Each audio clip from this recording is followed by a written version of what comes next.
Assalamu alaikum, Khawateen Hazrat. My name is Hassan Chaudhary. You're tuned into something hot. This is a hot review, a solo hot review. आमना इसानी साहबा जैसे कि आपको पता है Dubai गई हुई हैं. इवन तो उन्होंने आज मंडे को वापस आ जाना था, लेकिन अभी तक वो वापस नहीं पहुंची. और आपको हमने बहरहाल कुछ ना कुछ पहुंचाना तो था, आपको कोई ना कोई वीडियो पहुंचानी थी आप तक. तो मैंने सोचा क्यों ना मैं अकेला बैठ जाऊँ. एक बार पहले मैं बैठा था अकेला ऐसे, और वो तजुर्बा काफ़ी हद तक मुझे ऐसा लगा कामयाब हुआ, और उसको कामयाब कराने वाले आप सब लोग हैं. तो मैंने फिर से ये जुर्रत की कि मैं अकेला बैठ जाऊं. अकेला हूं तो सही, लेकिन आप लोग मेरे साथ मौजूद हैं इस फ़ोन के थ्रू. आपके जो भी कमेंट्स हैं, आपका जो फीडबैक है उन ड्रामों के ऊपर जिनके बारे में आज मैं गुफ्तगू करने की कोशिश करूँगा, उसको भी इनकॉर्पोरेट करेंगे. और आपके कमेंट्स, आपके फीडबैक और मेरी कुछ बातों के ज़रिए मुझे ये लगता है कि ये वीडियो हम मुकम्मल कर ही लेंगे. थोड़ी सी मेरी अब प्रैक्टिस भी हो चुकी है. पहले मुझे कैमरे के सामने अकेले बैठ के बात करने में काफ़ी चैलेंज महसूस होता था. अब वो बेहतर हो गया है, क्योंकि बस को यहाँ पे मैं प्लग इन करना चाहूँगा. वहाँ पे मेरी काफ़ी प्रैक्टिस हो रही है. वहाँ के जो सारे इंट्रोज हैं वो कर करके मुझे देखता है कि कैमरे की आंखों में आंखें डाल के देख के बात करने का जो मेरा एक डर था वो ख़त्म हो गया है, और मुझे काफ़ी कॉन्फिडेंस मिला है. आप लोगों का भी शुक्रिया. आप लोगों ने पिछली मेरी जो सोलो हॉट रिव्यू था आज से कई हफ्ते पहले, उसको अप्रिशिएट किया था. तो मैंने सोचा कि मैं दोबारा ये जुर्रत करूं, और मैं आ गया हूं. और आज हमारे पास ड्रामे यूं तो इतने नहीं हैं, क्योंकि अगर मैं और आमना साथ में रिकॉर्ड कर रहे होते आज का रिव्यू, तो हम केस नंबर 9 को भी इंक्लूड करते आज की वीडियो में. उसकी पहली 2 किस्तें आई, और मैं सोशल मीडिया पर देख रहा हूँ कि उसका बड़ा ज़बरदस्त फीडबैक आ रहा है. I think it will not be fair कि केस नंबर 9 की पहली 2 किस्तों का रिव्यू आमना की गैर मौजूदगी में हो, उनके बगैर हो. तो जो केस नंबर 9 का पहला रिव्यू है वो इंशाल्लाह आपको मिलेगा. वेंसडे को आमना आ जाएंगी आज वापस, तो कल ट्यूसडे को इंशाल्लाह हम आपके साथ वीडियो रिकॉर्ड करेंगे. मैं आज मंडे को ही ये वीडियो आपके लिए रिकॉर्ड कर रहा हूँ करीबन 5:30 बजे. अब ये चैलेंज है हमारी टीम के लिए, हमारे एडिटर्स के लिए, और हमारे उन लोगों के लिए जो वीडियो अपलोड करते हैं कि वो 8 बजे इसको अपलोड करें. पता नहीं कर पाएंगे नहीं कर पाएंगे, वो इस पर भी डिपेंड करता है कि मैं कितनी लंबी आपसे बात करता हूं. लेकिन उम्मीद है कि आपको 8 बजे आज पीर को ये वीडियो देखने को मिल रही होगी. कल ट्यूसडे को ख्वातीनो हज़रात आपकी खिदमत में एक धुआंधार धमाकेदार किस्म का इंटरव्यू में लेके आ रहा हूँ. वो भी मैंने किया है. इस बार आमना क्योंकि गैर मौजूद थी, इसलिए इस बार वो ये इंटरव्यू ना कर सकी, और ये इंटरव्यू मैंने ही किया. इवन तो मैंने उनसे जब फ़ोन पे पूछा, मैंने कहा यार ये मैं इंटरव्यू करने लगा हूँ, क्योंकि मुझे पता चला कि वो उनकी भी बात चल रही थी ऑलरेडी इन्हीं से जिनका मैंने इंटरव्यू किया है. तो उन्होंने कहा I really want to do it. मैंने कहा too bad you not here, so let me do it. So बता दूं, हाँ मैं बता सकता हूँ कि वो इंटरव्यू हो गया. कल आप देखेंगे इंशाल्लाह 8 बजे मंगल को my interview with Rumaisa Khan. Rumaisa को आजकल हम लोग देख रहे हैं, जिनकी शादी उनकी शादी में, and she is a fantastic actor. मैं पहले भी कह चुका हूँ, मैंने इंटरव्यू में भी बोला, मैंने उनको देखा था जॉन में पहली बार, and she was exceptionally good. She was so good. So मेरी बड़ी ख्वाहिश थी कि मैं रुमैसा का इंटरव्यू करूँ. वो इंटरव्यू मैंने आज किया. मुझे उनसे बात करके बहुत अच्छा लगा, बहुत मज़ा आया.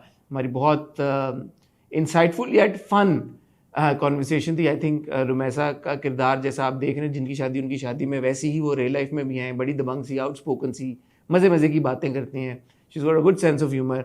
सो I hope you'll enjoy this interview tomorrow, जिसमें उन्होंने बड़ी डिटेल में सारी बातें की, अपनी जर्नी की भी बात की है, जिनकी शादी की उनकी शादी, जिनकी शादी उनकी शादी से रिलेटेड भी बहुत सारी बातें की हैं. हर experience with working with Wahaj, Sehar, everybody else on the set. तो I hope that you will enjoy it. उस पर भी आपके फीडबैक का इंतजार रहेगा.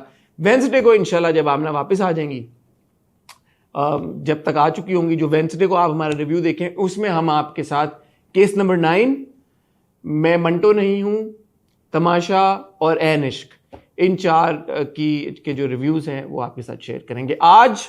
जिसका मतलब ये हुआ कि मैं आपसे बात करूँगा तमाशा के बारे में. बाय द वे, कल जो एपिसोड आ रही है तमाशा की, कल एज इन ट्यूसडे को, वो आपने मिस नहीं करनी, ठीक है. आज हम बात करेंगे तमाशा की, आज हम बात करेंगे शेर की, और आज हम बात करेंगे जमा तकसीम की. Excuse me. और इन ड्रामों के ऊपर जो आपका फीडबैक है, ना सिर्फ हम टीवी और ARY के यूट्यूब चैनल्स के ऊपर जहाँ पे ये वीडियोस अपलोड हुई हैं, वहाँ से भी आपका फीडबैक लेने की कोशिश करेंगे. और जो समथिंग हॉट के रिव्यूज़ के ऊपर, इन ड्रामों के रिव्यूज़ के ऊपर आपका फीडबैक और कमेंट्स आए हैं, उनको भी इनकॉर्पोरेट करेंगे आज की इस वीडियो में। अच्छा, आमना तो आज के रिव्यू में मेरे साथ नहीं है, लेकिन उनका एक वॉइस नोट आया, आपका पैगाम, आपके लिए एक पैगाम उन्होंने भेजा है, वो मैं आपको सुनाता हूँ कि उन्होंने आपके लिए क्या पैगाम भेजा है। Hello guys, Assalamu alaikum. Joining from Dubai. Sorry I couldn't make it for the recording, but I'm there in spirit and I'm sure Hasan आपको बहुत entertain करेगा क्योंकि बातें करने को बहुत हैं। शेर में जो चरगे खाए गए हैं और जो ट्रू फेमिनिज्म पे ख़वातीन ने अपने आप को दिखाया है, फैंटास्टिक मैसेजिंग, उसके बाद तमाशा घर में जो तमाशे हुए हैं उन पे बहुत सी बातें और भी बहुत कुछ होता रहा है। बहुत से ड्रामे चले हैं पाकिस्तान में, दुबई के बीच में भी, on the field, on the TV screens, lots to discuss, जो कि of course will catch up on when I get back. इंशाल्लाह नेक्स्ट रिव्यू इकट्ठे होगा, लेकिन इस वाले को भी एंजॉय करें। और Hasan, I will also be tuning इन।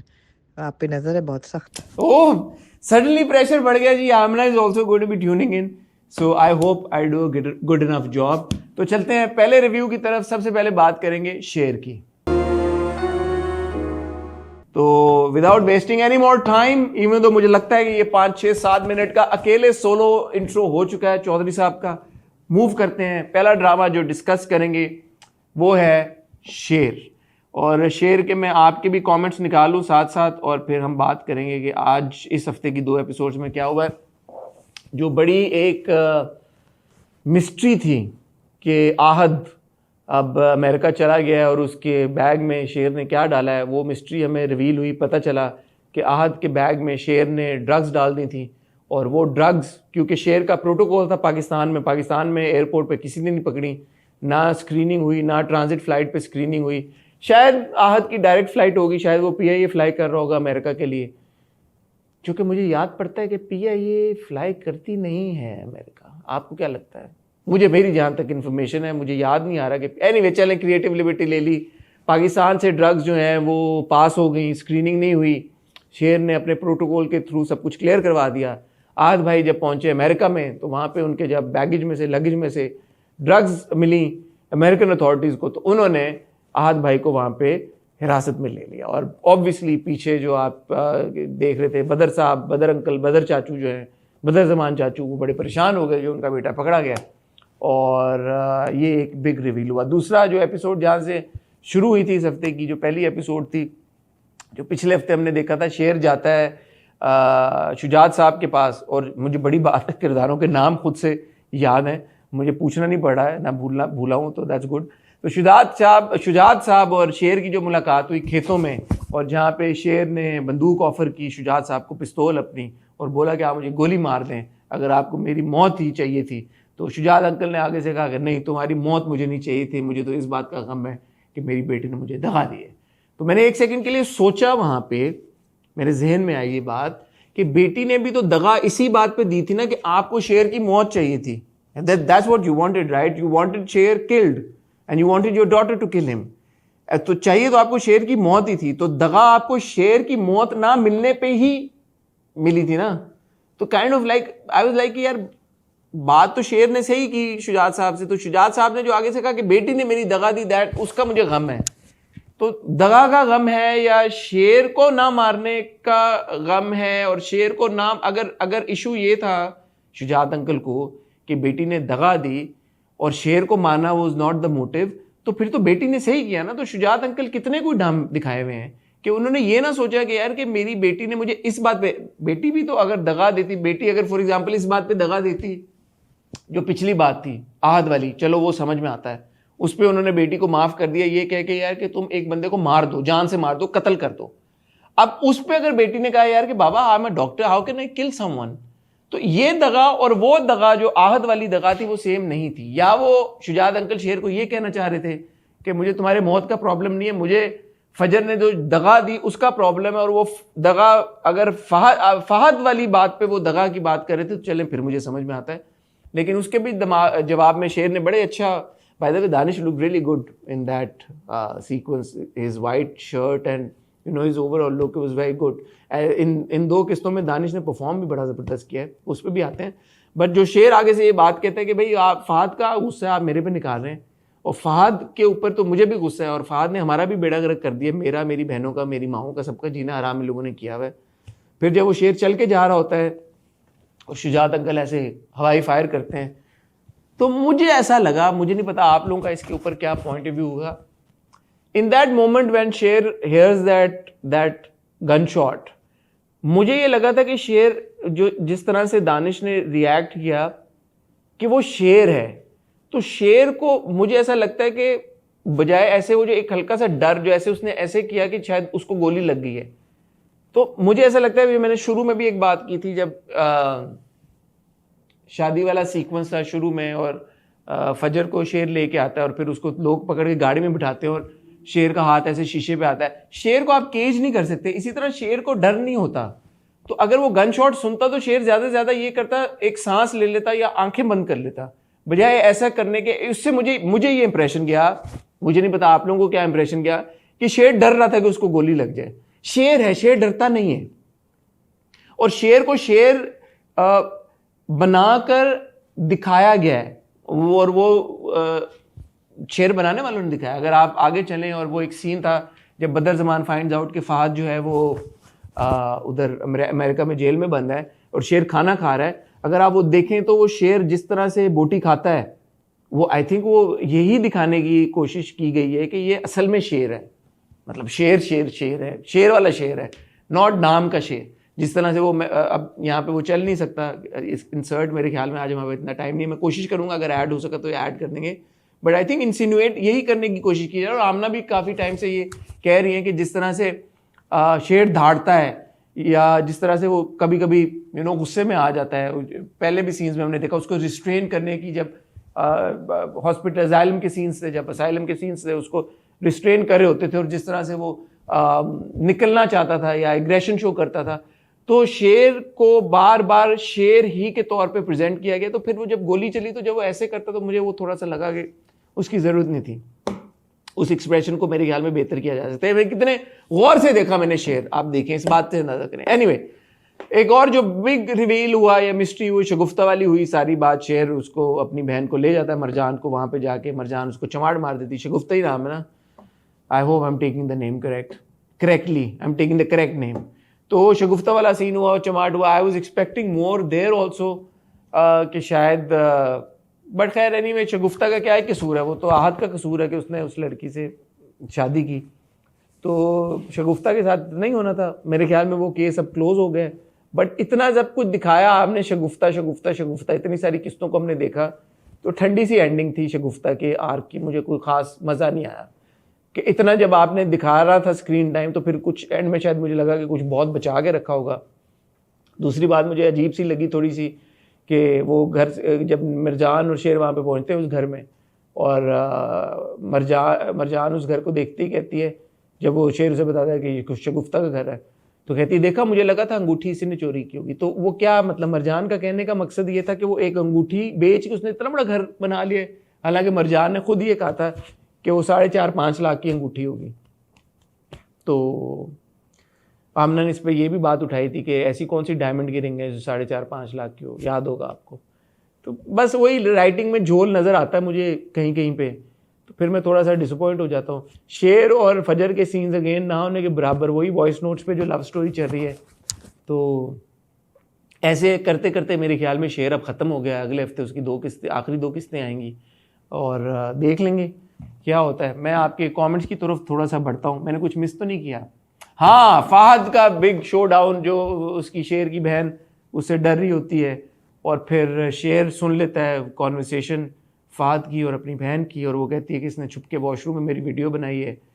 उसमें भी अगेन जिस तरह से शेर ढारता है और जिस तरह से शेर अपना एग्रेशन शो करता है, अगेन मुझे यही लगा कि उसको शेर प्रेजेंट किया गया है, शेर, which is okay, I have no problem with that, but then he says कि अगर काश मैं तुम्हें मार सकता, तो I was like what's stopping you? These are the people who killed your father. These are the people who tried to kill you also. So क्या चीज तुम्हें रोक रही है शेर? जो वो कहता है कि मैं तुम्हें, काश मेरा दिल चाहता मैं तुम्हें खा जाऊं, मैं तुम्हें मार दूं, तो वो क्यों नहीं मारा उसने? और फिर उसने उसको कहा राजदान को कि इसको ले जाओ, और अगर ये हवेली के पास भी मुझे नजर आया तो मैं इसको खा जाऊंगा। और शेर है तो शेर, और उसको प्रेजेंट भी ऐसे किया जा रहा है, लेकिन उसके एक्शंस शेरों वाले नहीं है, मुझे ऐसा लगता है। आपको क्या लगता है, आप बताएं। अच्छा जी, आपके कमेंट्स की तरफ चलते हैं और देखते हैं कि आपने क्या कहा। ऐश कैंडी 7155 कहती हैं, Sher man am all up for Taj Bibi shaadi. हाँ जी, ताज बीबी का भी मुझे याद आ गया, उनका जो रोमांस चल रहा है हॉस्पिटल में, मुझे लगता है थोड़ा एक्सेसिव हो गया।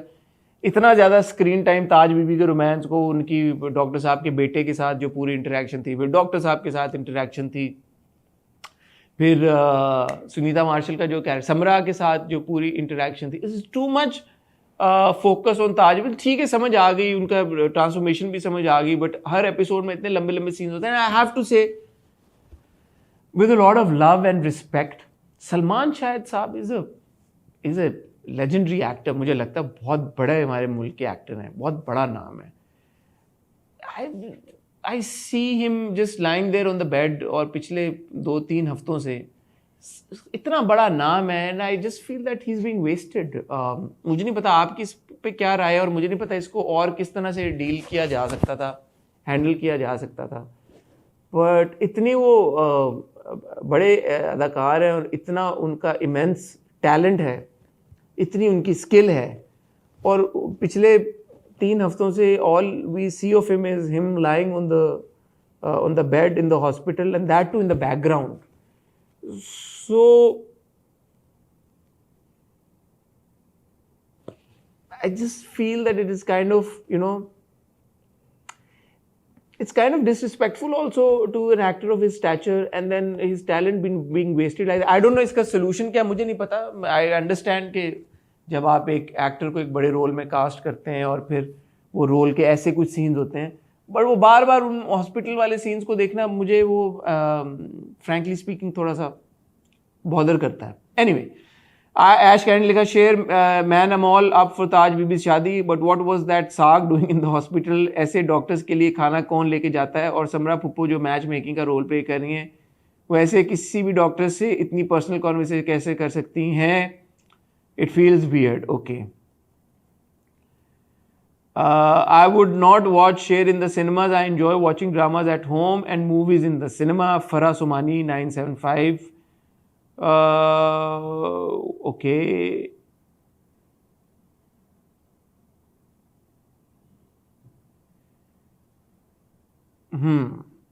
I agree. Sher has become very boring. Muntazir Mehdi ER6GN. I'm not enjoying Sher anymore. Harjeet SRAN SRAN 4661. ठीक है. Sher, I'm tired of the trope where the heroine keeps rejecting the guy because her family doesn't approve, and the guy shows no self-respect and keeps going her to get her daily dose of humiliation.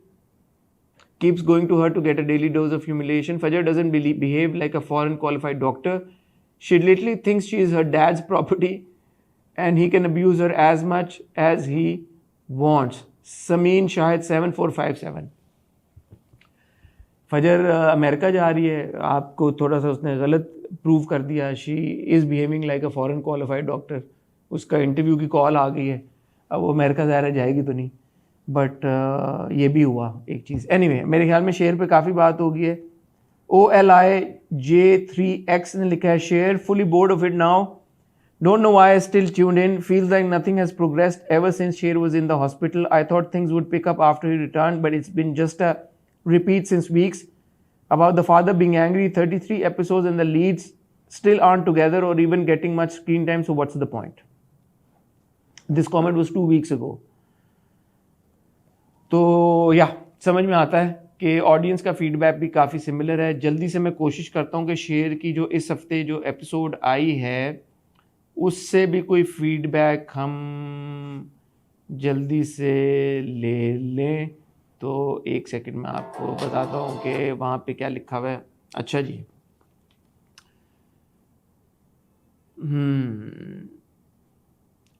कोमल ज़ारा काज़मी, शेर, ये मैं शेर की जो episode है ARY के YouTube channel पे जो अपलोड हुई है वहाँ पे कमेंट पढ़ रहा हूँ. जो मोस्ट लाइक्ड जो कमेंट है शेर के बारे में, शेर और फजर से ज़्यादा तो ताज बीबी और डॉक्टर की लव स्टोरी देखने का मज़ा आ रहा है.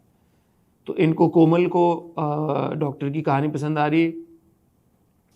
ताज बीबी की लव स्टोरी तो आउट ऑफ सिलेबस आ गई और वहाँ पे हार्ट बने हुए हैं, 411 लाइक्स इस पे हैं, 785 लाइक्स उस पे थे।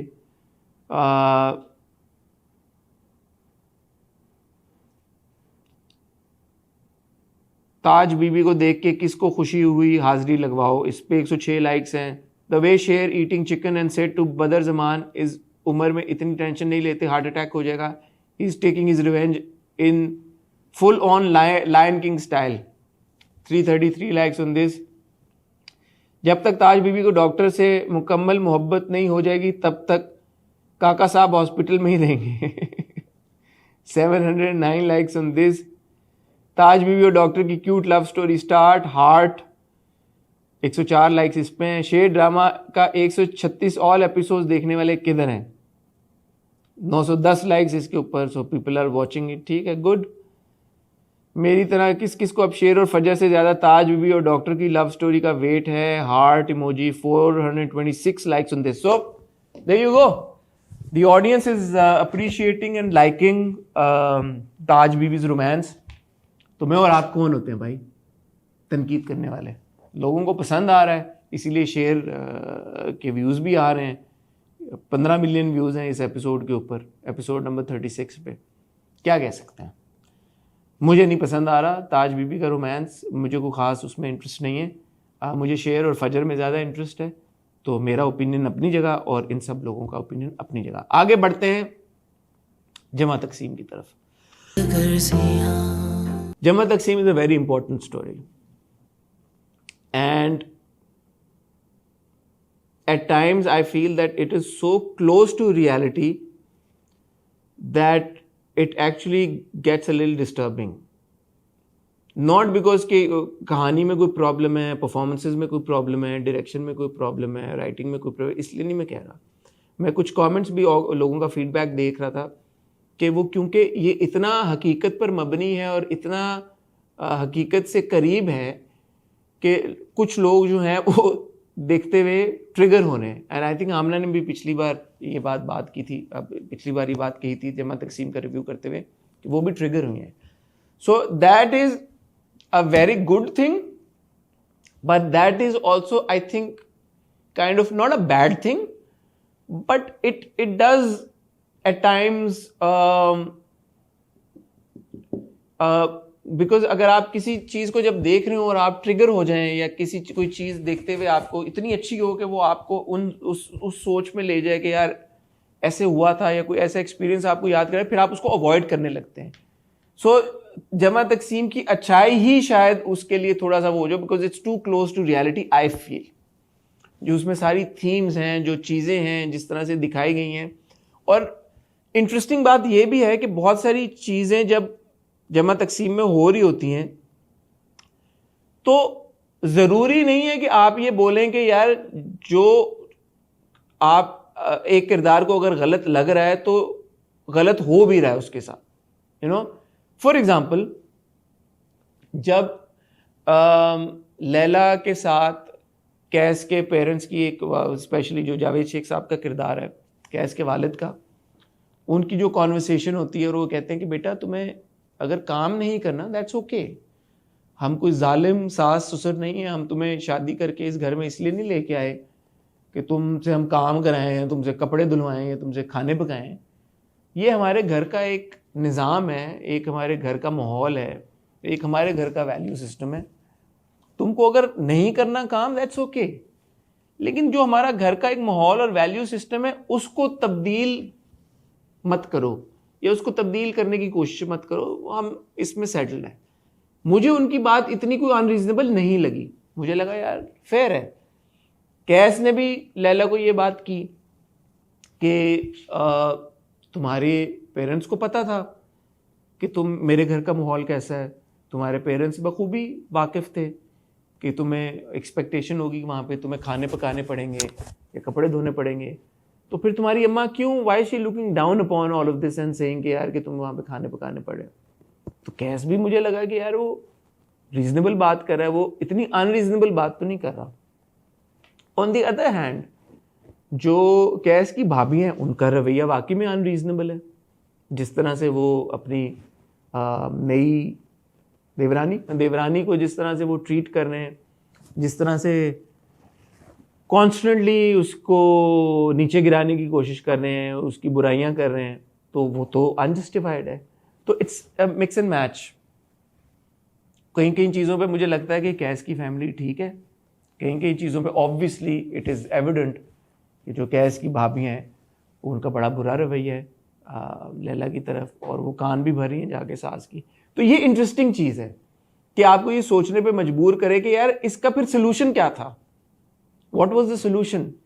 जैसे लैला की माँ जब लैला को कहती है कि लैला का बाप जो दीपक परवानी साहब का किरदार है, इसी के यार you need to go easy on the kid and also on our son in law, is a good boy, अच्छा बच्चा है, तमीज़ वाला बच्चा है, सब कुछ वो हमारी बेटी का ख्याल भी रख रहा है, तो उससे तुम क्यों ऐसी बातें कर रही हो उसके सामने कि इसको खाने बनाने पड़े हैं जो भी।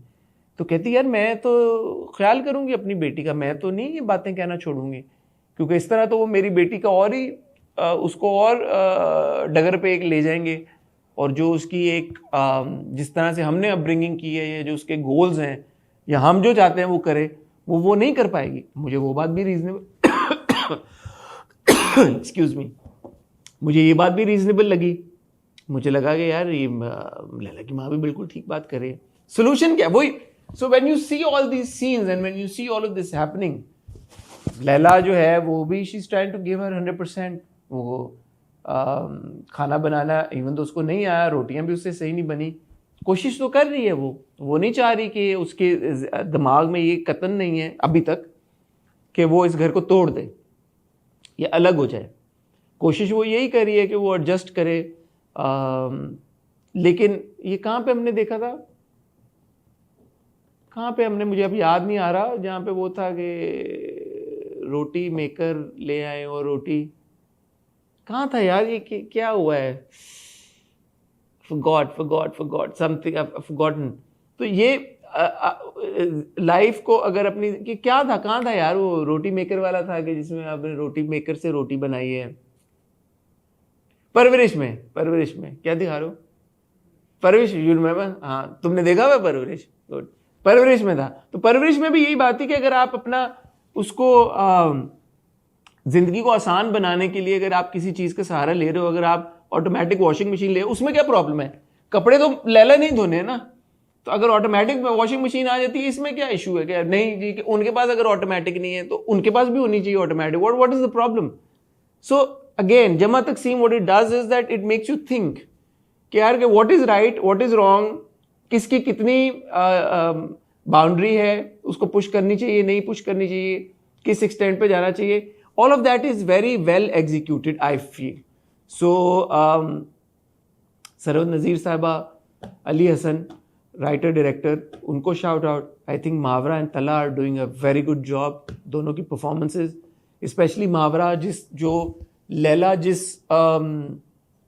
जिस कश्मकश में है, वेर वो बड़ी सिंसेरिटी के साथ चाह रही है कि वो इस फैमिली में एडजस्ट कर जाए, मुझे नज़र आती है उसकी सिंसेरिटी। येट जो इनेटली वो है, जैसे वो घर अपने जब लॉन्ड्री लेके जाती है और वो वहाँ पे अपने जिस कन्वीनियंस के साथ अपने घर की डोमेस्टिक स्टाफ को कहती है कि जी वो निकाल लें, वो लॉन्ड्री लेके आई हूँ, अच्छा नाश्ता भी बना दे, तो वो जो एक सुकून का सांस वो लेती है, उसकी कश्मकश मुझे समझ में आ रही है। Any young girl who's in this situation and who is facing these kinds of challenges will behave exactly that way. And I think that was a really cute scene between Tala and Mavra, between Kaise and Laila. जब कैस रात को, ज़ाहिर है अम्मा अब्बा जब डांटते हैं, बातें सुनाते हैं, उसके बाद वो थोड़ा सा गुस्सा अपना जो भी बिल्डअप एंगर होता है वो निकालता है लैला के ऊपर।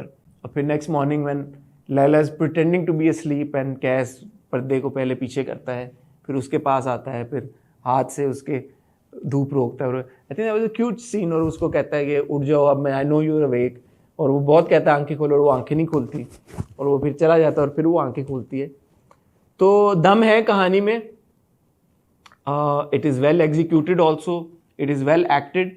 कहीं कहीं पे हाँ मुझे लगता है कि थोड़ा सा ज़्यादा, जैसे पूरा जो बच्चों वाला ट्रैक है, जो एक बड़े भाई का बेटा है और वो जो घर में दूसरी जो अपनी कज़न्स हैं उनको, एक कज़न को हरास कर रहा है, वो मुझे लगता है कि थोड़ा सा, because again already it is, वही मैं बात करूं जो शुरू में की कि वो ट्रिगर कर जाता है बहुत सारे लोगों को, तो शायद एक प्लॉट लाइन अगर कम भी होती तो वुड हैव बीन फाइन, सिर्फ अगर हम उसी पे फोकस करते। ये जो एडिशनल प्लॉट लाइन है, फिर एक जो वो मोमेंट था वेयर हसन अहमद का जो कैरेक्टर है, उनके कैरेक्टर का नाम मैं भूल गया हूँ, वो जब बिकॉज सेम कपड़े पहने होते हैं तो वो लैला के आंखों पे हाथ रख देते हैं समझ के कि बीवी है, फिर हमें उनकी बैक स्टोरी पता चलती, जो कि हमें अंदाज़ा लग ही रहा था पिछली कुछ एपिसोड से कि थोड़े लीचड़ से इंसान है और जो भी, but in that moment I don't think his intention was to harass Laila in any way, he genuinely thought कि वो लैला नहीं उसकी बीवी है वहाँ पे, बट अगेन वो प्लॉट लाइन ऐड करना और वो सीन अगर डाला है बीच में तो मुझे लगा कि शायद थोड़ा सा एक्सेसिव हो रहा है। आपको लग रहा है या नहीं लग रहा, आप कमेंट सेक्शन में बताएं। मैं यहाँ से आपके कुछ कमेंट्स भी लेता हूँ कि आप लोग क्या कह रहे हैं। अच्छा जी, Sana monster one, Sana why are you a monster, Sana monster one ने लिखा है, I love Jama Takseem. It's very real and relatable. I hope it does not get into too much रोना धोना और जुल्म। यही बात है ना, वो एक डर लगा रहता है जमा तकसीम को देखते हुए, इवन दो अभी तक उतना कुछ नहीं हुआ, बट वो डर लगा रहता है कि यार ये उस टेरिटरी में तो नहीं टिप कर जाएगा, क्योंकि हमने इतने ऐसे ड्रामे देखे हैं और इतना हम अब वो इतनी बार एक्सपीरियंस कर चुके हैं कि एक अच्छा ड्रामा जा रहा था, फिर एकदम उसमें इतनी चीज़ें होने लग जाती हैं कि as a viewer now you're like यार अच्छा अब ये हो तो नहीं जाएगा, अब ये ज़्यादा तो नहीं उस डार्क टेरिटरी में चला जाएगा। But I do have a lot of trust in Sarwat Nazir's writing, so let's see. अब प्रेडेटर 8023 ने लिखा है, I relate a lot with Jama Taqseem as I grew up in a joint family, it's totally enjoyable because of how all the things are being portrayed. Jama Taqseem 100% relatable. Wasim Noor 3061, 3 comments लिए, तीनों comments में एक word common है, relatable.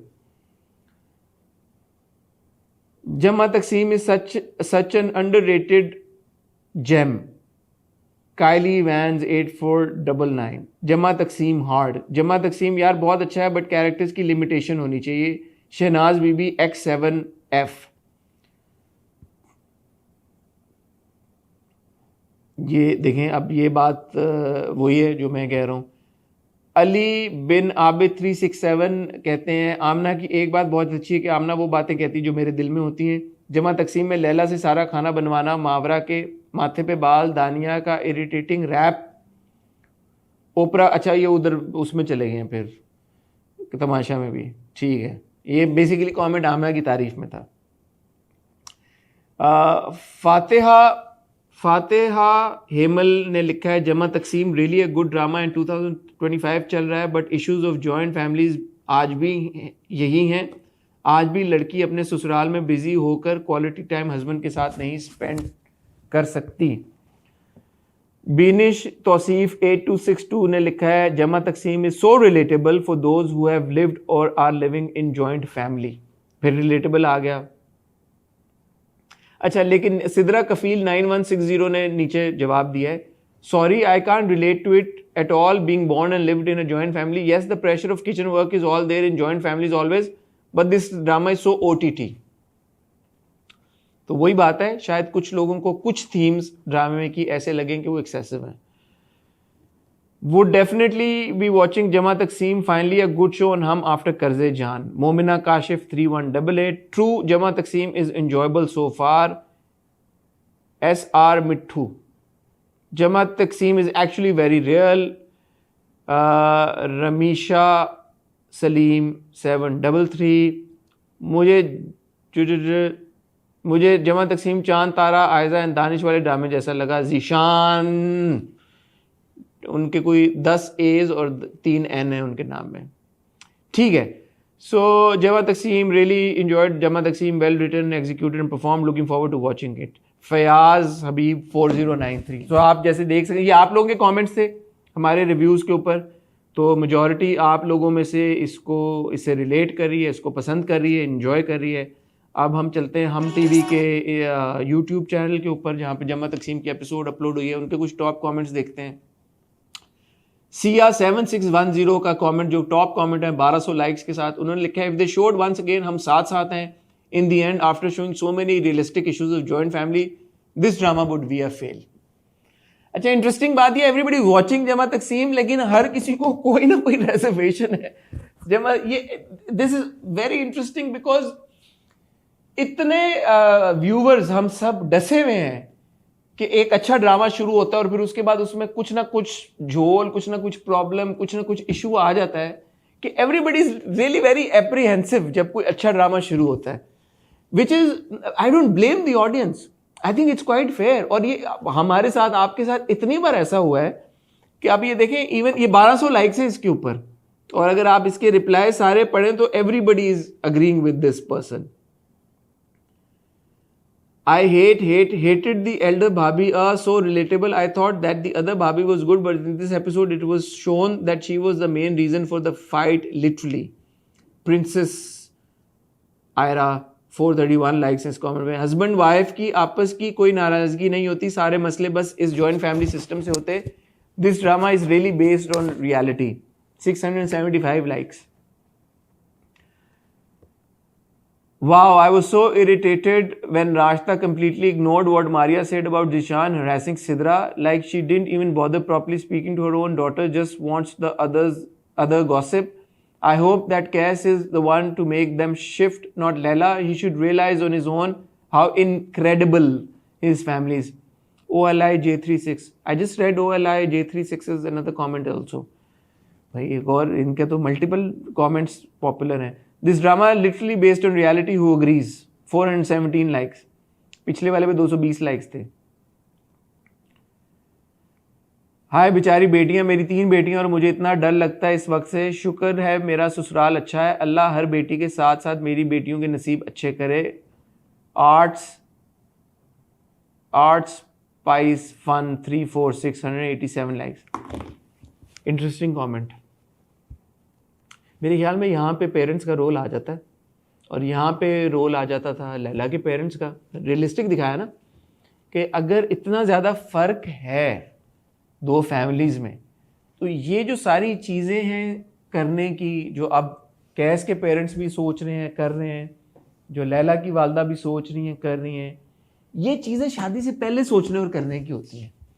अगर लड़का और लड़की इस हद तक एक दूसरे से मोहब्बत करते हैं और शादी करना चाहते हैं, these are the conversations that need to be had before they get married. And I think यही मकसद शायद जमा तकसीम का भी वो आगे चल के शायद समझ में आए कि असल ज़िंदगी में सोल्यूशन ये है कि या तो फिर आप शादी ना करें जब आप इतना आपका मुख्तलिफ बैकग्राउंड है, क्योंकि आगे चल के अगर आप अलग हों या मसलों को सॉल्व ना कर सकें या एक दूसरे के साथ डिस्पाइट योर बेस्ट इंटेंशंस आप दूसरों की वजह से ना एडजस्ट कर पाएँ, तो उससे बेहतर है अभी से आप फासले अलग कर लें, रास्ते अलग कर लें। और अगर आपने करना ही है ये फैसला कि आपने शादी करनी है, तो फिर आप सोचें समझें। और इसमें मेरे ख्याल में सबसे बड़ी जिम्मेदारी माँ बाप पे ही आयद होती है। आप ये क्यों सोचें या क्यों कह रही है कि आपको अपनी बेटियों को लेके परेशानी है। आप अगर उनकी माँ हैं तो आप सोचें। और बेचारी, इसमें आप बेचारापन की मेरे ख्याल में कोई बात नहीं है, क्योंकि लड़का भी तो सफ़र करता है, लड़की भी सफ़र करती है। शादी में 2 लोग होते हैं, तो ऐसा नहीं है कि बेटियों के साथ ही बुरा होता है। अगर लड़का अच्छा, जैसे कैस तो एक अच्छा लड़का है, कैस एक बुरा बच्चा तो नहीं है, मेहनती है, वो लैला से प्यार भी बहुत करता है। और जो हमने प्रोमोज में देखा है शायद वो लैला के लिए अपने पेरेंट्स से अलग भी हो जाए, बाद में जो होता है वो देखेंगे। लेकिन he is not a bad boy, तो उसके साथ भी बुरा हो रहा है, उसके साथ भी गलत हो रहा है। तो इसमें मेरे ख्याल में ये नहीं, इस सोच के साथ हाँ लड़कियों के साथ शायद ज़्यादा ज्यादती हो जाती है, लेकिन अगर पहले से ये सोच होगी कि यार कि बेटियों के साथ ही ज्यादती होनी है और बेटियों के साथ ही बुरा होता है, तो फिर तो हम कहीं नहीं पहुंच पाएंगे ना। सो हमें इस सोच को भी थोड़ा सा चेंज करने की ज़रूरत है। एक शादी में 2 लोग होते हैं, एक लड़का और एक लड़की, दोनों के बारे में सोचना है और दोनों के माँ बाप को दोनों के बारे में सोचना है। ऐसा नहीं हो सकता कि जो लड़के के माँ बाप हैं वो लड़के के बारे में सोचें और लड़की के माँ बाप से लड़की के बारे में सोचें, नहीं। क्योंकि जब आप शादी करते हैं अपनी बेटी की, अपने बेटे की, तो जो आपकी बेटी या बेटा जिससे शादी करता है वो भी आपकी औलाद बन जाता है। उस सोच के साथ अगर सब माँ बाप चलेंगे, मुझे ऐसा लगता है तो फिर बेहतरी आ जाएगी। अच्छा, मैं एक ये कमेंट भी लेना चाहूँगा, फातिमा नूर 9191 का कमेंट है हम टीवी के पेज के ऊपर। I think this drama is about the illogical system of joint family, the way elders create pressures to be together, but in reality nobody in joint family loves each other. तो ये हर एक का experience मुख्तलिफ है joint family को लेके, और जो लोग जॉइंट फैमिली में रहते हैं वो लोग अपना पॉइंट ऑफ व्यू शेयर कर रहे हैं। मैं नहीं समझता कि हर जॉइंट फैमिली में एक तरह की डायनामिक होती है। कुछ चीज़ें सिमिलर होती हैं, कुछ चीज़ें मुख्तलिफ होती हैं। इंपॉर्टेंट बात यह है कि ये कॉन्वर्सेशन हो रही है, जो कि ज़रूरी कॉन्वर्सेशन है। ज़ाती तौर पर मुझे ये लगता है कि बच्चों की जैसे ही शादी हो या शादी की उम्र को पहुँचे या जब शादी हो जाए तो उनको इंडिपेंडेंट हो जाना चाहिए। इंडिपेंडेंट होने का ये मतलब नहीं होता कि आप अपने माँ बाप का ख्याल ना करें या आप उनसे मोहब्बत ना करें या प्यार ना करें। और मुझे लगता है फ्रैंकली स्पीकिंग कि उससे आपकी कुर्बत और प्यार एक्चुअली बढ़ता है। But everybody deserves a personal space. माँ बाप भी पर्सनल स्पेस डिज़र्व करते हैं, पर्सनल टाइम डिज़र्व करते हैं। और ये मैं बिल्कुल नहीं कह रहा कि अलग हो जाएं तो माँ बाप का ख्याल ना करें। But yeah, these are interesting things that Jama Takseem has brought forward, and I'm enjoying it. और let's see. Again, बात वही है, बॉटम लाइन ये है कि बस ज़्यादा डार्क ना हो जाए और ज़्यादा इसको वो इसमें जो प्लॉट लाइन्स हैं वो एक्सेसिव ना हो जाए। बस देखते हैं क्या होता है क्या नहीं होता। मूविंग ऑन टू देन, ख़वातीन और हज़रात, तमाशा।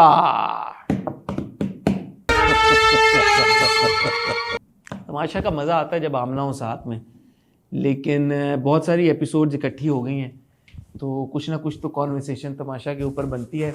मैंने आपको इंट्रो क्या ही था, तो मेरी गुफ्तगू चल रही है अब तक, बट मैंने अभी कुछ देर पहले आपको कहा कि कल ट्यूसडे को जो तमाशा की एपिसोड आएगी वो आपने मिस नहीं करनी, तो वो आपने मिस नहीं करनी, ठीक है। कल ट्यूसडे क्या तारीख है? 30 तारीख। कल ट्यूसडे 30 तारीख की तमाशा की एपिसोड आपने मिस नहीं करनी।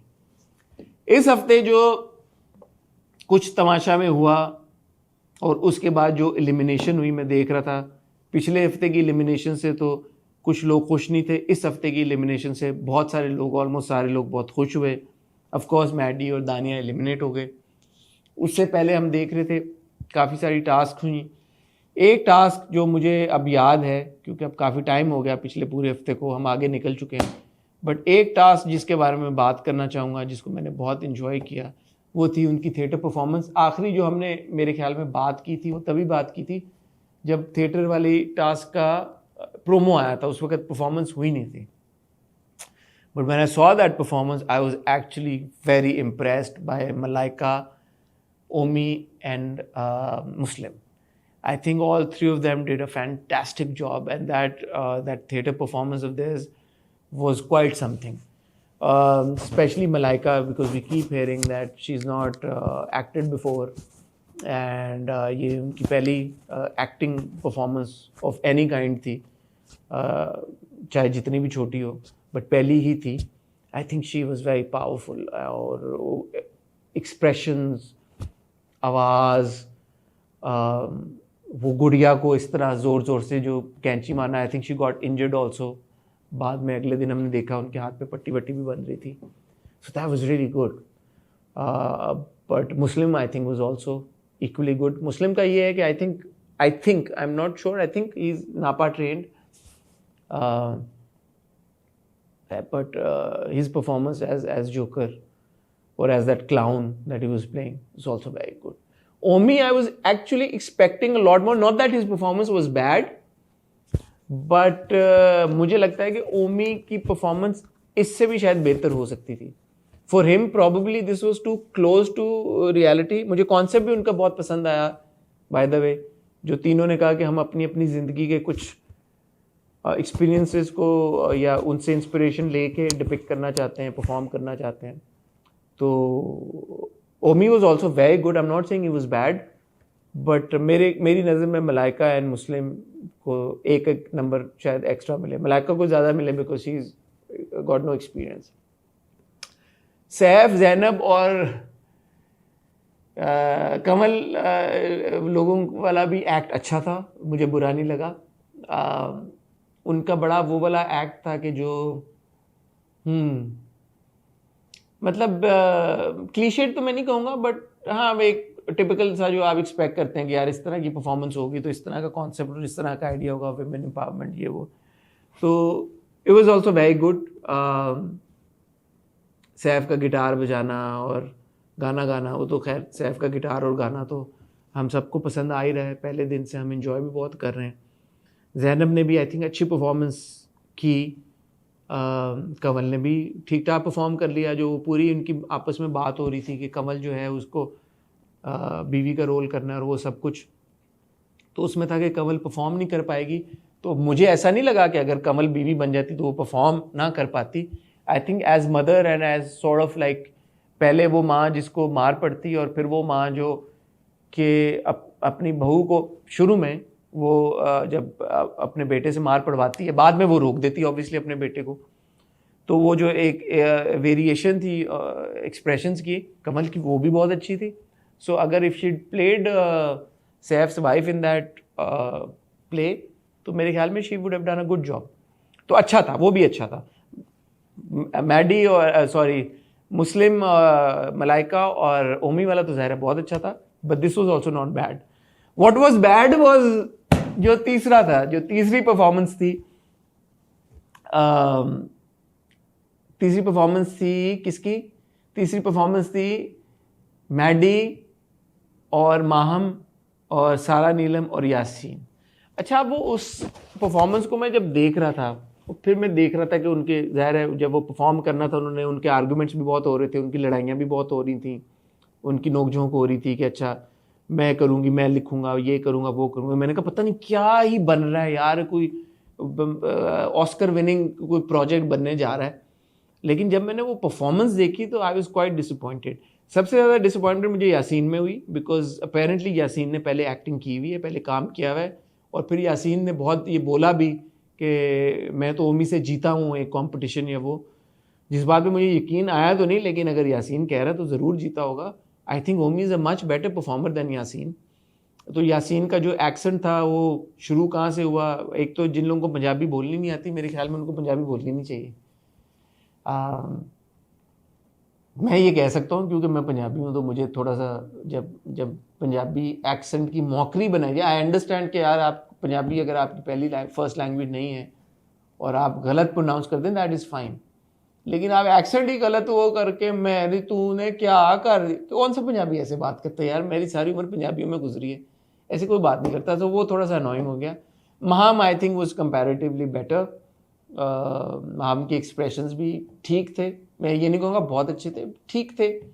बट वही बात है, जब बाकियों की परफॉर्मेंस इतनी, सारा नीलम की परफॉर्मेंस बहुत बुरी थी, मैडी की परफॉर्मेंस बहुत बुरी थी. वो तो हमारे जो सुपरस्टार हैं हुमायूं सईद, उन्होंने भी फीडबैक और कमेंट्स दिए, उसी से अंदाज़ा हो गया. सो वो मुझे ओवरऑल जो एक्ट था और जो परफॉर्मेंस थी वो भी कोई ख़ास पसंद नहीं आई. अच्छा, उसके बाद क्या हुआ है? उसके बाद एलिमिनेशन हुई है एक दिन, और एलिमिनेशन में दानिया और मैडी एलिमिनेट हुए हैं. आई थिंक क्वाइट फेयर, उनकी ही एलिमिनेशन बनती थी. उसके अलावा मुझे नहीं समझ आ रही थी कि कौन जाएगा. हाँ, सारा नीलम को लेके बार बार जहन बनता है, एक ऐसा लगता है कि शायद सारा नीलम एलिमिनेट होगी, लेकिन सारा नीलम ने ये कसम खा ली है और ऑडियंस ने शायद ये कसम खा ली है कि उन्होंने सारा नीलम को बचाना है. तो अब मैं भी काइंड ऑफ यूज्ड हो गया. और पिछले हफ्ते सारा नीलम हमें नज़र आई भी थी. दानिया की एलिमिनेशन में काइंड ऑफ एक्सपेक्ट कर रहा था, मैंने पिछले अपने रिव्यू में बोल दिया था, बिकॉज दानिया नज़र खुद से नहीं आ रही थी. वो दानिया की वजारत के बाद से दानिया खो सी कहीं गई थी, और दानिया हमें नज़र आती थी because of Dania's equation with other people, not because of Dania. तो दानिया का भी एलिमिनेट होना मुझे समझ में आता है. और मैडी तो हम वैसे ही एक्सपेक्ट कर रहे थे काफ़ी टाइम से कि मैडी ने एलिमिनेट होना है, तो इसलिए नॉट क्वाइट शॉकिंग. अब मैं देखता हूँ कि अच्छा, फिर आए जी, हमने जो बात की थी माहम को लेके, माहम को लेके हमने जो बात की थी उसका कल बादशाह, कल जो एपिसोड आई, कल का मतलब संडे, हाँ हम अभी बिल्कुल वो चल रहे हैं कट टू कट. कल संडे था ना, संडे की एपिसोड में माहम को बादशाह सलाम ने रेप्रिमांड भी किया, उनको पनिश भी किया.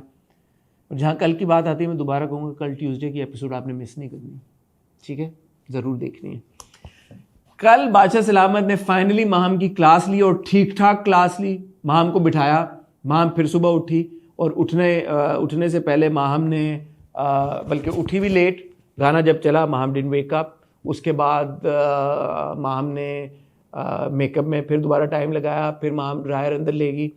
तो मैं भी यही सोच रहा था, आप लोग भी यही सोच रहे होंगे यार माहम कब से ये सारी चीज़ें कर रही हैं, लेकिन उसकी कोई अकाउंटेबिलिटी होती हुई नज़र नहीं आ रही। हालांकि बाकी घर वालों ने भी काफ़ी शोर मचाया कि माँ तुम ये क्या करें। तो भाई बादशाह सलामत आए और बादशाह सलामत ने माहम की इस बार वो क्लास ली जो कि मुझे तो बहुत मज़ा आया, मुझे दिली सुकून मिला। माहम को ना सिर्फ उन्होंने अनसेफ कर दिया, और ये बड़ा क्रूशल वीक है। This is the week that is leading to the finale, the final week. और इसमें अनसेफ होने का मतलब है अगर कोई गेम आप नहीं खेल सकते तो आपके चांसेस मज़ीद कम हो जाएंगे।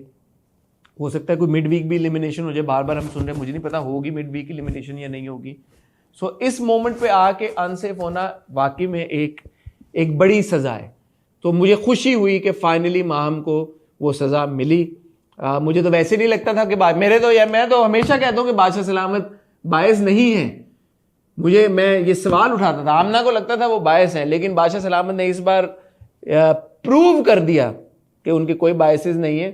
और उन्होंने माहम को सज़ा दे के ये जिन लोगों को ये लग रहा था कि बादशाह सलामत जो है उनका कोई सॉफ्ट स्पॉट है माहम की तरफ, ही प्रूव्ड एवरीवन रॉन्ग। तो मुझे ये बात बहुत अच्छी लगी। सैफ को मुबारक हो, सैफ बन गए हैं वज़ीर। He is the first contestant जो सेव हो गए हैं, जो कि अगले हफ्ते फाइनल वीक में पहले कंटेस्टेंट चले गए हैं। सैफ के चांसेस जीतने के पहले ही मुझे लगता है सबसे ज़्यादा ही थे। क्या हुआ? 1 सेकंड का छोटा सा ब्रेक लेंगे, यहाँ पे कट लगेगा क्योंकि बैटरी चेंज होनी है। ख्वातीन हज़रात, आपने कहीं नहीं जाना। I will see you in a split second. जी आई एम बैक। अच्छा, तो एक एपिसोड मुझे याद आया, 2 एपिसोड्स और तमाशा की हुई। ये वाली तो अभी एलिमिनेशन के बाद हुई ना, एलिमिनेशन से पहले 2 और एपिसोड्स थी, 3 थी टोटल। एक परफॉर्मेंस हुई जिसमें थिएटर, उसकी हमने बात कर ली। एक वो बर्गर वाला टास्क था। वो बर्गर वाला टास्क मुझे कभी ऑनेस्टली पसंद नहीं आया, और वो मुझे समझ में भी नहीं आता। उसका वही हाल हुआ, इन लोगों ने फिर से, ये लोग सही से खेल नहीं सके और कोई भी सेव नहीं हो सका। इस सीज़न में मेरे ख्याल में जितने टास्क इन लोगों ने गंवाए हैं ना समझने की वजह से, वो भी कोई शायद एक रिकॉर्ड होगा। मुझे अब याद नहीं आ रहा कि पिछले सीज़न में कितने लोगों ने कितने टास्क गंवाए हैं, लेकिन ये लोग बहुत ही माजरत के साथ कभी कभी बेवकूफ़ी कर जाते हैं और अपने आप को सेव होने के मौके गंवाते रहते हैं। फिर अगला जो एपिसोड था वो इंटरेस्टिंग था। उसमें अकील आया। अकील सीज़न 3 के विनर हैं और बड़ा ज़बरदस्त उन्होंने परफॉर्म किया था पिछले साल। मुझे बड़ी खुशी हुई उनको देख के, लेकिन साथ ही साथ मैंने अंडरवेल्म फील किया। पता नहीं शायद अकील नर्वस थे या क्या थे, कंफ्यूज थे, मुझे नहीं पता। लेकिन अकील की एनर्जी वो वाली एनर्जी नहीं थी जो हमने पिछले साल देखी है। मेरा ओपिनियन है, आई डोंट नो, अगर हो सकता है आप लोग डिसएग्री करें मेरी बात से, हो सकता है आपको मज़ा आया हो, बट मुझे ऐसा लगा कि थोड़ा सा शायद रिस्ट्रेंट था अकील, खुल के नहीं आया सामने। एक कैसे एक्सप्लेन करूं, मुझे लगा इस तरह से देख लें कि शायद I was expecting a lot more. It wasn't a bad appearance. मैं ये नहीं कह रहा कि अकील बुरा लग रहा था या अच्छा नहीं लगा अकील को देख के, बट आई थिंक इसमें और ज़्यादा कुछ हो सकता था मज़े का। एक तो जब भी कोई तमाशा घर में जाता है तो I think there needs to be a purpose. मुझे ऐसा लगता है कि वो कोई किसी उससे जाएं कि यार कि कोई एक्टिविटी लेके जाएं जो वो वहाँ पे करें, क्योंकि फीडबैक देना, कमेंट देना, हर बंदा जाके कमेंट देगा, फीडबैक देगा, कमेंट देगा, फीडबैक देगा, तो उसमें काफ़ी सिमिलर चीज़ें होना शुरू हो जाती हैं। फिर ये होता है कि यार उसने भी ये कहा, उसने भी कहा, उसने भी ये किया, इसने क्या किया, यू नो।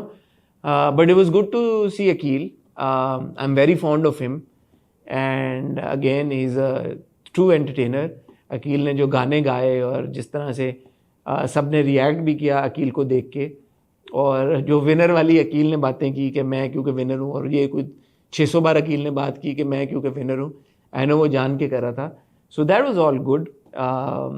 एंड थोड़ी याद ताज़ा हुई पिछले सीज़न की भी अकील के गाने सुन के, मुझे अच्छा लगा। He was looking very good also. उसने अपने चश्मे भी दे दिए और सैफ को दिए, विनर के चश्मे।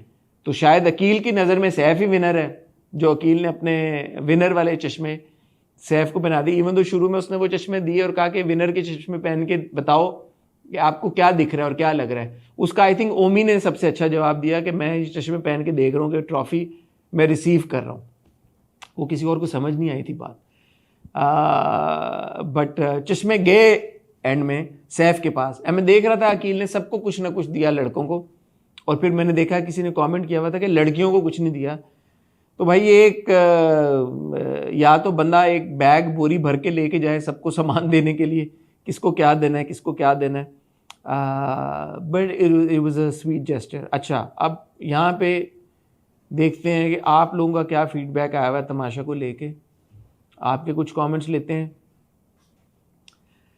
Waiting for your review on the best episode of Tamasha Season 4, the most beautiful highlighted episode on social media because of Malaika Omi Muslim. Act Malaika is phenomenal. Best actress, best singer, best entertainer, beautiful, gorgeous. What else a heroine needs? And Humayun's word, literally Malaika makes us cry. Everyone is shocked. Bites of Bliss R2G. और जब मैं उनकी history में देख रहा हूँ उनके सारे कमेंट्स मलाइका के बारे में, तो मैं ये नहीं कहूँगा ये मलाइका की वो फ़ैन है, क्योंकि ये ऑब्वियस है, but I do agree with you, Malaika की परफॉर्मेंस बहुत अच्छी थी। उमर सिद्दीक 222 इंशाल्लाह winner of Tamasha. Saif hearts 12 comments, 12 के 12 कमेंट्स सैफ के बारे में। Nice review about Tamasha and Maham behaviour, she was very rude but never scolded for anything. Psyche inside 31, ये कोई हमारे व्यूवर जेन्युइन मुझे लग रहे हैं, बाकी भी जेन्युइन ही है भाई, लेकिन वो कमेंट हिस्ट्री से ज़रा पता चल जाता है कि इसका क्या इंटरेस्ट है। तो आई एग्री विद यू, लेकिन वो जी रेप्रीमांड कर दिया माहम को बादशाह सलामत ने, और ऐसा वैसा किया भाई कि ओह अब तो माहम जो है वो, मेरे ख्याल में अब माहम को तब्दील हो जाना चाहिए, लेकिन लेट्स सी।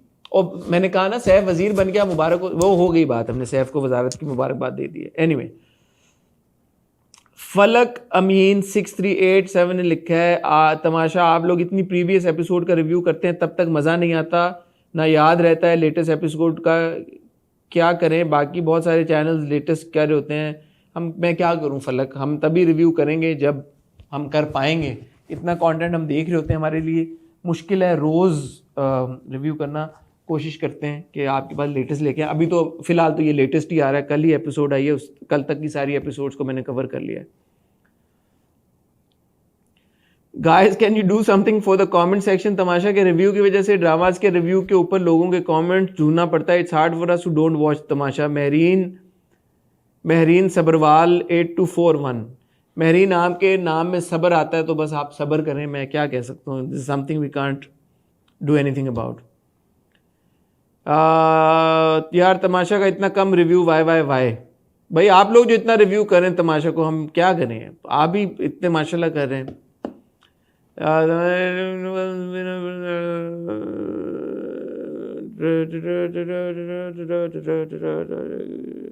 ये तमाशा लाफ से क्यों स्टार्ट होता है? हुमैरा बाबर 6662, ये अच्छा सवाल है, मेरे पास इसका जवाब नहीं है। कैलिफोर्नियन कराची आए तमाशा इन्होंने 25 लाख ही देने हैं। नहीं, उन्होंने मेरे ख्याल, यार ये बड़ी देखें, अगर ये लोग पैसे ना कटवाते तो तमाशा वाले क्या करते? पैसे तो इन लोगों ने कटवाए हैं ना, रूल्स ना फॉलो करके, खाना ऑर्डर करके। तमाशा ने तो नहीं कहा था कि खाना ऑर्डर करो, तो अगर ये खाना ना ऑर्डर करते, ये पैसे ना कटते, और पैसे ना करते तो उनको उतने ही पैसे जाते। तमाशा वाले क्या करते हैं एंड में? मेरा नहीं ख्याल ये बात है, ये पैसे इन्होंने खुद ही कटवाए हैं सबने। अच्छा, एक काम करते हैं, तमाशा की जो कल एपिसोड आई है उस पे जाते हैं और वहाँ पे देखते हैं कि वहाँ पे, हालांकि मुझे पता है वहाँ पे क्या फीडबैक होगा, लेकिन चलें फिर भी हम वहाँ पे जाके देख लेते हैं। अच्छा जी, 1600 कमेंट्स हैं जिस कमेंट के ऊपर कल की एपिसोड पे, Saif is safe and first one to go for finale week, that's winner material, wow so many likes on my first comment. हाँ, Saif seems like a winner, he is behaving like a winner. थोड़ा सा अब मुझे feel होने लग गया है कि खैर चलें, आमना आएंगी तो फिर इस पर बात करेंगे। Malik Aghil as first finalist and last Wazir. Now our hero is first finalist and last Wazir. History repeating itself. 537 likes on this one. Finally, यार our Wazir share is back now. कितना lucky है ये बंदा यार। Starting days first week में भी यही बना था जिसे सबकी वजारत बहुत पसंद आई थी और अब फाइनली सेकंड लास्ट वीक में भी वजीर बन गया सैफ से माशाल्लाह guys 460 likes. Saif and Yasin talking about aloo and tamatar उगाना is some crazy serious conversation. Yeah that was really funny.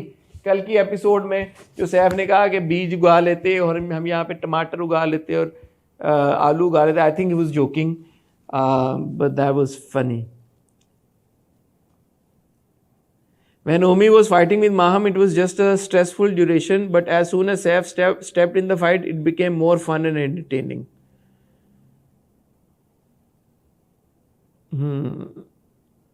Saif to Kamal, बाहर जाएंगे, मैं तुम्हें स्टेक खिलाऊंगा, वो so epic that shows how much he was concerned. हाँ, कमल बड़ी upset है अब, वो कह रही है मैं दालें खा खा के थक गई हूँ. When Saif and Yasin planning about आलू का पौधा is so funny. अच्छा, लोगों को वो सीन बहुत पसंद आया. Saif is such a gem. Omi manipulates other contestants against Saif, bad mouth about him, make conspiracies, and on the other hand, Saif is concerned that Omi is not eating and forcing him to eat. That was a nice moment. जब ओमी और मुस्लिम की कोई बात हुई और सैफ ने बोला कि ओमी खाना खा लो, that was sweet. I also noticed. ठीक है. One thing I truly admire about Yasin and Saif's friendship is that no matter the conflicts or disagreements, they never cross the line of respect for each other. 1300 likes. हाँ, burger वाली task में सैफ ने यासीन को निकाला game से, यासीन ने सैफ को निकाला, उनकी दोस्ती कायम है. ठीक है, इतनी तो एक दूसरे को निकालना पड़ता ही है जब आप गेम खेल रहे हो. मलाइका की पर्सनैलिटी, और इस कमेंट पे 1300 लाइक्स है. मलाइका की जो पिछला मैंने पढ़ा सैफ और यासीन की दोस्ती पे, मलाइका की पर्सनैलिटी विद सैफ बहुत ही पॉजिटिव एंड इनहांसिंग आई है. शी सो काम एंड जीनियस. वाह वाह वाह वाह, 28 likes on this comment. Saif और यासीन को अभी यहाँ और 50 दिन रखना चाहिए कि हमें आलू उगाते दिखाते हैं, आलू उगा के दिखाते हैं. क्यूट. 183 लाइक्स. तो जैसा आप देख सकते हैं, the comment section is entirely about Saif. And yeah, people are supporting him. And ज़्यादातर जो comments हैं, feedback है, वो समथिंग हॉट के रिव्यूज़ हों या तमाशा के एपिसोड्स हों, वो सैफ के ऊपर है, सैफ के बारे में. तो हम लोग भी शुरू दिन से ये कह रहे हैं कि सैफ इज़ विनर मटीरियल और he is played is game really well. अब वो दोबारा वज़ीर बन गया. एज़ वज़ीर देखते हैं कि हफ्ता कैसे जाता है. एक चीज़ जो बहुत, जिसके बारे में आई थिंक फैंस को भी और व्यूवर्स को भी गौर करना चाहिए और मेरे ख्याल में कंटेस्टेंट्स भी सोच रहे होंगे कि जो आखिरी हफ्ता उस पर वोटिंग बहुत तेज़ी से चेंज हो रही होती है, ऊपर नीचे हो रही होती है, और हम पहले ये एग्जांपल देख चुके हैं. So every move counts, every action matters. और आप लोग भी अपने फेवरेट कंटेस्टेंट को वोट दें जाके. सैफ सेफ हुआ है अभी इस हफ्ते के लिए, अगले हफ्ते के लिए सेफ नहीं है. वो अगले हफ्ते की वोटिंग होगी. सो जिनको आप जिताना चाहते हैं उनको वोट दें. There is no other way for them to winning except through your votes. So वो लोग जो कहते हैं कि यार, मैंने खुद देखा कमेंट्स, बहुत सारा फीडबैक देखा, वो कहते हैं कि जी हमने XYZ कंटेस्टेंट को इसलिए नहीं वोट दिया क्योंकि हमें लगा कि यार उसको तो वैसे ही बहुत वोट मिल जाएंगे. तो हर एक बंदा अगर ये सोचना शुरू कर दे यार कि उसको बहुत वोट मिल जाएंगे और कोई भी वोट ना दे कि उसको लग रहा है कि कोई और वोट देगा, तो फिर वो जीतेगा नहीं. सो जिसको आप जिताना चाहते हैं, जिसको भी जिताना चाहते हैं, उसको वोट दें. और आई एम श्योर के जो अंदर घर में है वो भी ये सोच रहे होंगे, समझ रहे होंगे कि ये एक क्रूशल टाइम है, और वो भी इस बात को मद्देनज़र रखेंगे कि वो ऐसा कुछ ना करें जिससे उनके वोट्स कम हो. अब माहम बच पाएंगी इस हफ्ते या नहीं, ये एक सवाल है. देखना पड़ेगा उनके एटीट्यूड में कितनी तब्दीली आती है. इस हफ्ते कौन एलिमिनेट होगा वो भी देखना पड़ेगा, उस पर भी बात करेंगे. लेकिन अब वेंसडे के रिव्यू में आमना भी आ चुकी हुई है, तब तक उनका फीडबैक भी लेंगे, उनसे पूछेंगे. उनको लग रहा था कि बादशाह सलामत का बायस है माहम की तरफ, तो अब तो बादशाह सलामत ने, माहम वो वाहिद कंटेस्टेंट है जिसको सेकंड लास्ट वीक में अनसेफ कर दिया for the entire duration of the week. तो क्या अब भी आमना को लगता है कि बादशाह सलामत बायस हैं माहम के लिए? ये सारी गुफ्तगू होगी ख्वातीन और हज़रात ऑन वेंसडे. मुझे अब दीजिए इजाज़त. घंटे से ज़्यादा का हो गया भाई रिव्यू. कितनी देर हो गई? 1 hour 5-10 minutes हो गए भाई. तो आपसे इजाज़त चाहेंगे. सोलो रिव्यू इतना लंबा कर दिया चौधरी साहब ने, यार क्या करें. जैसे मैंने आपको कहा, कल ट्यूसडे को एक तो आपको रुमैसा का इंटरव्यू मिलेगा समथिंग हॉट पे रात को 8 बजे, वो आपने मिस नहीं करना. दूसरा, कल की जो तमाशा की एपिसोड है वो आपने मिस नहीं करनी। अपना ख्याल रखिएगा, दुआ में याद रखिएगा। खुदा हाफिज।